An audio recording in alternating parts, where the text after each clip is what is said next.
everybody, and welcome to the Panasonic Light Series as we get set to go racing in round 2 here in Steelback Stadium in Pittsburgh, Pennsylvania. The city of, that is. We're actually, and more specifically, in Bellevue, Pennsylvania, just outside of Pittsburgh. I'm going to run down the field real quickly, so try to keep up with the grid order. Starting on pole is the 13 car of Peter Onjak, who has had an amazing campaign so far. He had a pretty good race at Pensacola, and now this pole looks to be catapulting him towards success early on in his career. Alongside him is Jack Bignacco, someone who has SES experience, and he's in the rank D car for Curtis Racing to the outside of the Scandia Austria GP car.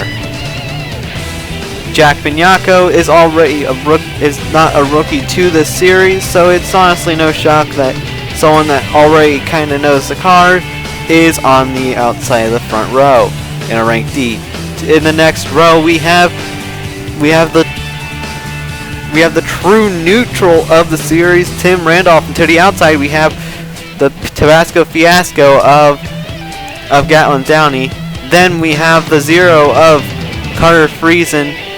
He's putting up pretty good numbers for a rookie in a rank D car. And to the outside we have Vladimir Petrov in a number 71. Should have been driven by Gatlin Downey. Toyota. Next we have Dan Luisen and Tristan Wilhoit. I believe that's the top 10. No, that's not. It's 8. And then we have Bobby Jones and Allie Nelson, probably the most aggressive row in the field. And then Mile Red Ryback right behind them. This is probably where some wreck would happen if there is one. And as we scroll through the field, this is a home race for Ditech Motorsports in particular. But this is also the closest we will get to Cybersport's home race to Cybersport as well and their base. So we look, and this will also be Metropolitan Motors' home race technically as well, due to again it being the closest that we get to their home base. So now we go through the field and we get set to go racing here in Pittsburgh with a Honda front row, and then followed by a Chevrolet and a Toyota. We will now go to the start of the race.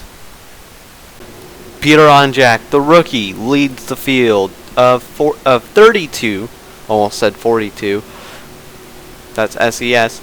Down to the green flag as we're going to go racing here in Pittsburgh. Green flag is in hand, and it's a late start, but green flag nonetheless. Peter Onjak gets a decent start. Carter Friesen, who's had great launching speed all weekend. Oh no! Audra Baranowskis is around! Derek Hamill's involved, and so is Brian Anders. And Chris Louvier goes around as well. But that looked like an innocent spin for Chris Louvier, and we already have a caution. Quite peculiar considering that we didn't have too many yellows in the testing sessions that we had preseason, where we had everyone racing for position pretty competitively. It's a tough break for the 85, as he will be the first one to fall out of the race.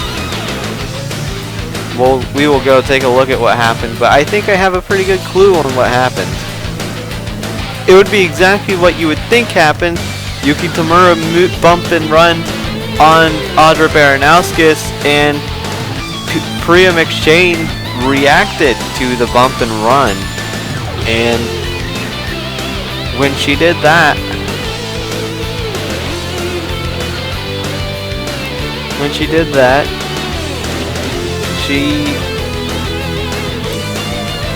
she pretty much ended up losing control of the car and sideswiped the 35, causing her to go around.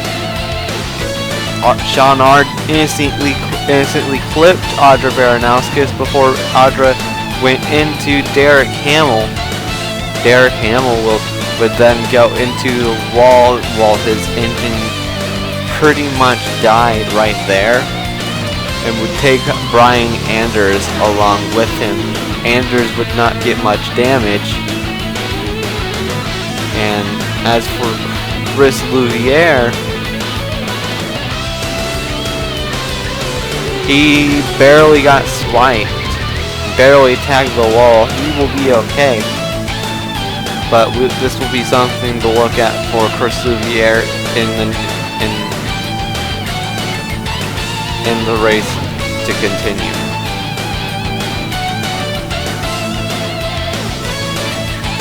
We will now go back to live feed. Here on Jack again leads us down to the green flag. This time it is for the restart single file.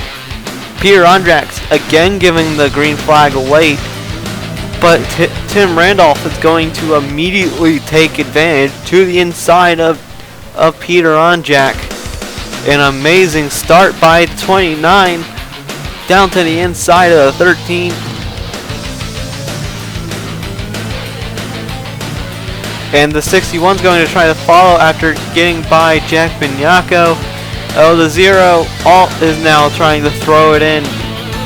Side of the 93. Side swipe for the 61 by a 13 of Peter Andrax, trying to hold himself even to the 61, but it will be no match. And honestly, I don't blame him, but he's going to try to come up back on the outside anyways of Gatlin Downey. But I think this will all be in vain, as Gatlin Downey just has had a quick car all weekend. We now look back here for anything, and things again seem to be calm. Somewhat calm for this track. 3 wide.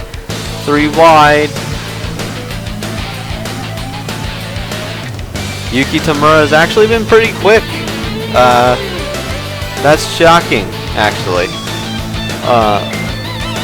Considering this isn't her strong suit.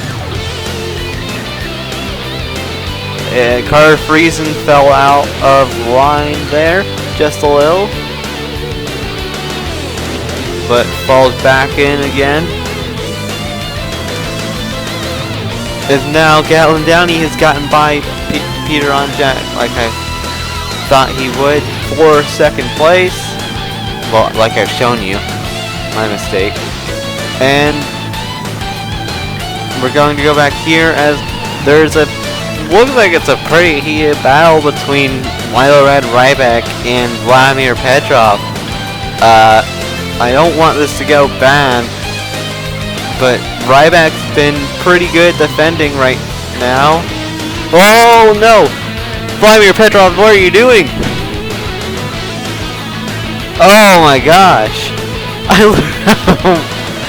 I really thought they were going to wreck. How did they keep that together? That should have been a wreck. We're not going to take a look at that, but followed up the whole field. And now we're going to... Oh boy, this could be good for people. It's also going to be bad for people.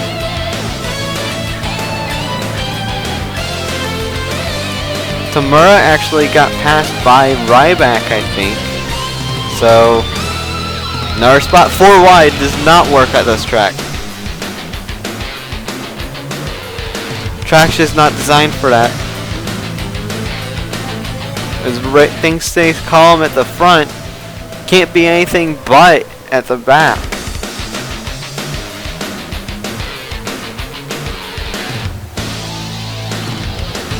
Oh, that was a side swipe by Michael Candidate on the 20 car, trying to see if he can take anything out of that 20.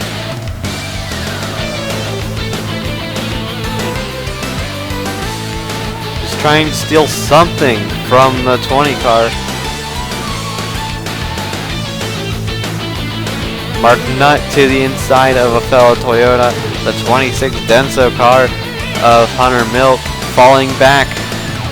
Toyotas, aside from Gatlin Downey, have not been really doing well.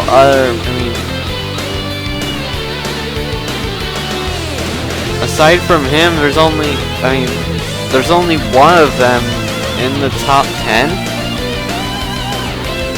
I know it sounds crazy, but considering there's only a few Chevrolet teams, and there's only one Dodge team, and one Pontiac team, and they at least have, and both Pontiacs are in the top 10. We gotta take note of this. Dow DuPont has come to play ball today. Oh, Chris Louviere stopped on the track. That might be a yellow, actually, considering where he was precariously placed.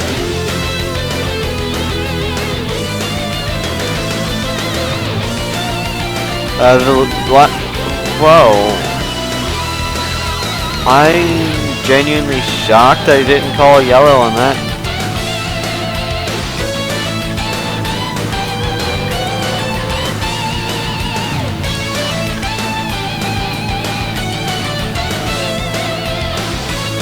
This is taking a lap. But okay. Guess that won't be a yellow. But yeah, I just thought they were going to throw something for the car on the track. But I'm not shocked they didn't either, because he was off the racing surface.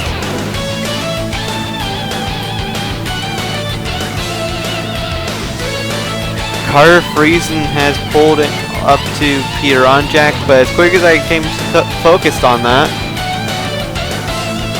he loses off his ground. Oh, Tristan Wilhoit and Jack Vignacco battling for position. Last time Jack Vignacco was down here, Tristan Wilhoit was not in the PLS. So this is a new foe that he's having to face. Well, there's a lot of new people he's having to face, but mainly it's Tristan Wilhoit right now, as he easily makes this pass on the 36. As the ties of falling out for the 98 is assumed to be a piston that has blown up. Now, we look at these two battling for position. The 29 and 61. 61 has caught up to the 29. 61 looking for any way to get through this 29 car.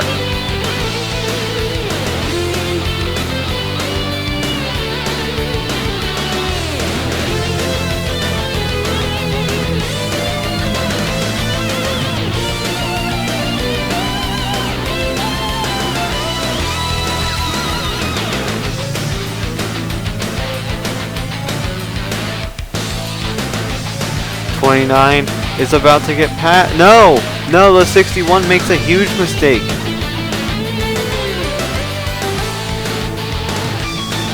This is going to allow Onjak to get up to him.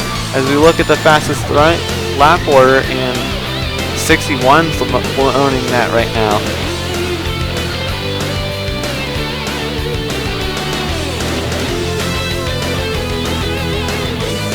It's a big hornet's nest over here though. 42 and 41 doing pretty decently for themselves, just hanging inside the top 15. Both of them have. One of them have. Bobby Jones wants to change that for the team.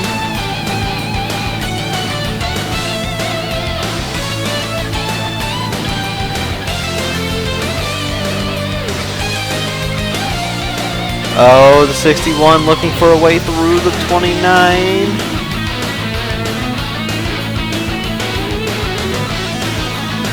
Oh, he's got the bumper on him. I don't think he's going to make Tim Randolph flinch.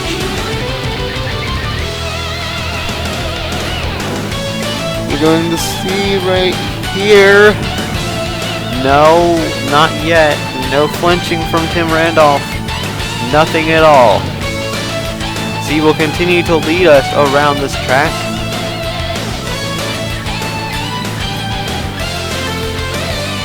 Stephen Thompson's engine's been sounding weird a bit. He might be another car to fall out. But Kyle Shock Jr. has done great so far, and Sean Ard has as well.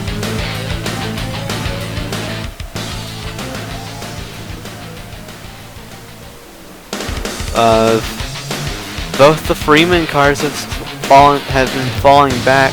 The only thing that's been saving Ricky Freeman himself is his skill at short tracks.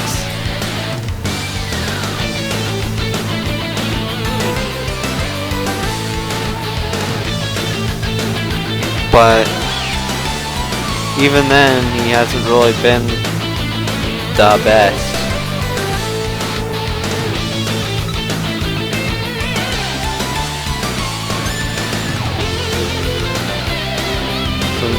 So the 61 still looking for a way through at 29.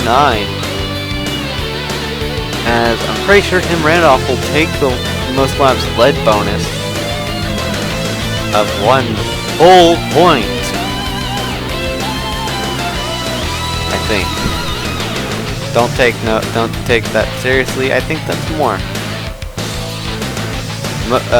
Fastest lap is 2 points. As yes, Gatlin Downing making a move on the 29. Gatlin Downing in the 61 trying to take the lead. And he will do so. 29 can't really do anything about it. New leader, Gatlin Downing.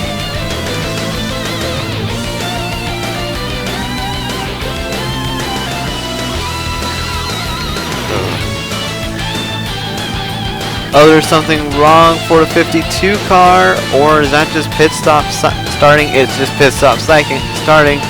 Carter Friesen elects to stay out for an extra lap. We'll get to see how this plays out. Ryback comes in a lap early.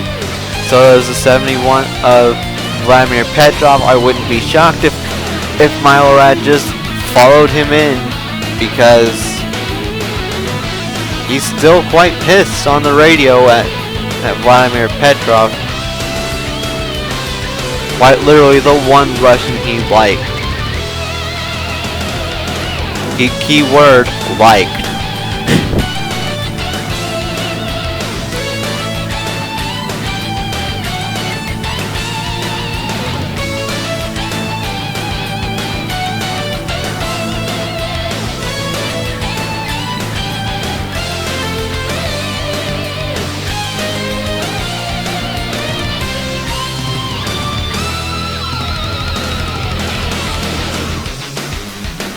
Now we look for the pit exit. We have a 3 wide with 2 Freeze Racing Team cars, but they're all Hondas. Oh my god. Okay, well they did get out at least. At least they got out okay. I mean, Kyle Shock Jr. has taken up a pretty good spot. What? Carter Friesen staying out an extra lap has indeed helped, but I don't think it's helped Tim Randolph's chance of taking this win from Gatlin Downing.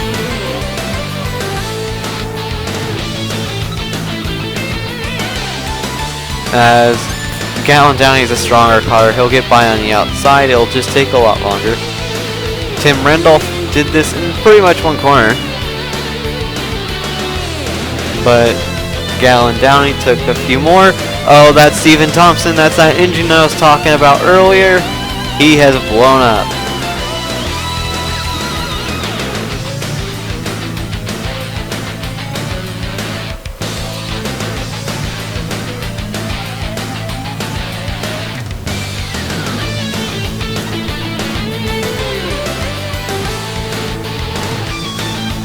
Oh, Michael Kennedy got close. That's a yellow flag that was thrown out. For some reason they called that a caution, or was there more?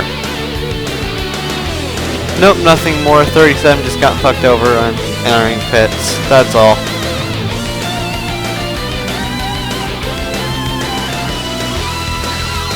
He missed his stall. So again, we look at another restart, but this time we have lap traffic on the inside of the leader. This shouldn't be an issue for Gatlin Downey. Green flag in the air, and it's not. It's really not an issue. Tim Randolph really did not have a good restart. Matthew Blackley trying his hardest to get on the inside of the 61 to get his lap back. Can't really do anything. Brian Anders trying to get some laps back if he can, though he's 2 laps down. Oh, that's Tim Randolph completely up the hill.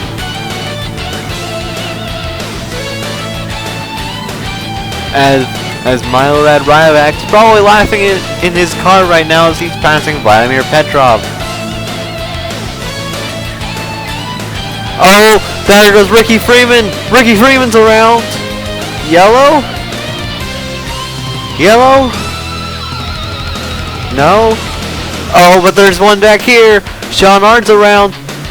And so are others, such as Bobby Jones and this 28 of Sebastian Morandi. Ricky Freeman's too far back to take advantage of any of this.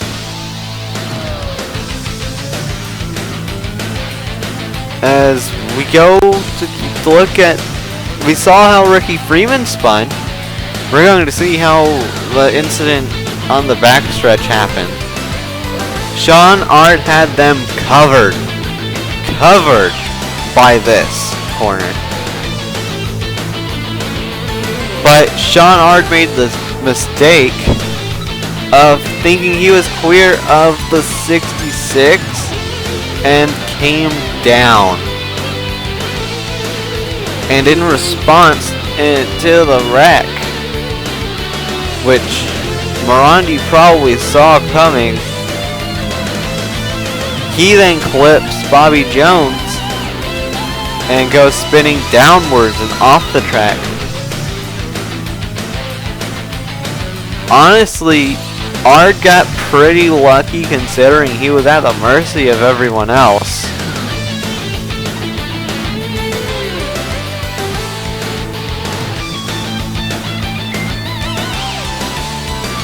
But that's just unfortunate for Sean Ard. He was having a great run. And now the team has to rely on Kyle Schock Jr. Not that he's unreliable, but they have to lean on him for a good finish. And only him. They'd probably want both of their cars up there. Now we get set to go racing. One last time, as I'm pretty sure this run will last for more than a lap, because that's usually how things work. Jack Bignacca would take home the fastest lap if it were to end right now, though. Though that could change at any time's notice. Sorry for a camera feed. Again, we get set to go green. Don't ask me why they line up like this. Just go with it. Green flag's out. Let's go racing. Right now, boys. Blackley had a good enough start to look to the inside of Gatlin Downey, though we don't have enough time, I don't think, for him to really... Though, I don't think he'll do anything. Peter Onjak's going to try and make up ground and time, as Tim Randolph looks very hungry. As we look at the fastest lap board, and we have like 6 laps to go. 6 laps to go. And the top and the lower top 3 are bunched up and together.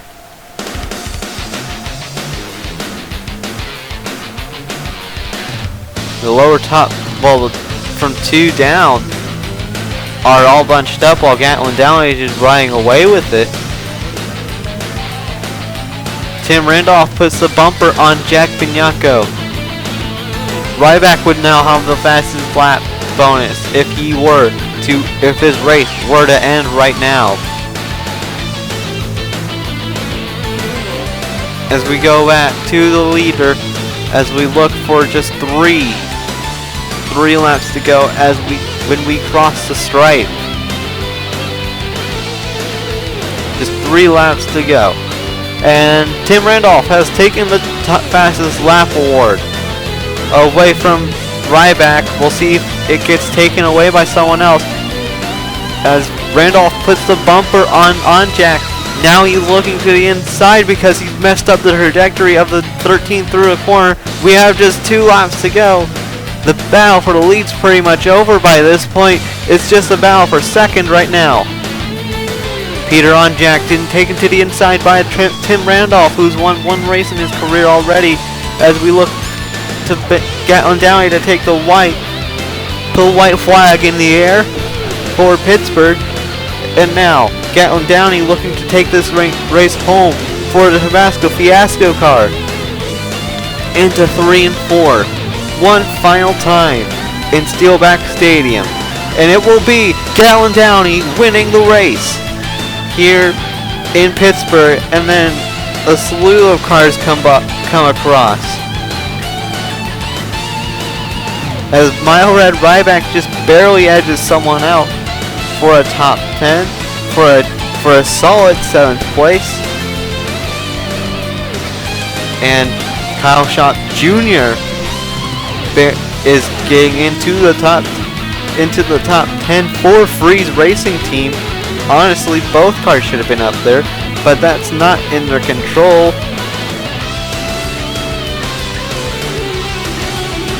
As now we will pause the feed to take a look at the finishing order, as Gatlin Downey takes home his first win of the season in his career, with Tim Randolph coming home in a solid 2nd place run. 3rd place goes to Peter on Jack. 4th to Jack Bignacco. 5th to Kristen Wilhoit. 6th goes to Carter Friesen, the rookie. He's looking very strong this season. Maybe the 0 car isn't cursed after all. Then in 7th place, we have the 04 of Mile Red Ryback. 8th, Allie Nelson, who managed to get her Toyota into the top 10 by a result of sacrificing the 25 car of Yuki Tamura to 11th, though we will get to that in a moment, as Dan Louison gets both Pontiacs into the top 10. That's a pretty good showing for Pontiac, who has just entered the sport. They're already looking pretty impressive. In 10th, we have Kyle Schock Jr. for Freeze Racing Team. Now we go down here to 11 through 20, and starting it out will be Yuki Tamura, and then we have Priya McShane, who is involved in a wreck, but still managed to get a top 15. Elijah Ennis will take 13th. 14th belongs to the 71 of Vladimir Petrov after being pretty much booted out of the way by Mile Red Ryback. 15th goes to the 66 of Mark Nutt. And 16th goes to Grace Takayama, who has a solid run, I would say, finishing exactly in midfield. This team will definitely pick it up, as they always do at the end of the season, don't worry. 17th belongs to Hunter Milk. 18th goes to Bobby Jones. 19th, Maestro Molinaro. 20th goes to Michael Kennedy. 21st goes to the 41 of Avril Mead. She had a decent showing for that team.